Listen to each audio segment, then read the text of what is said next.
Thank you, Don. Can you imagine at this stage of my life, I became Ding Dong's leading lady.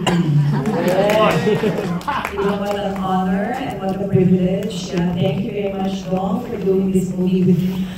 Ang ganda-ganda po ng feedback na natanggap namin lahat.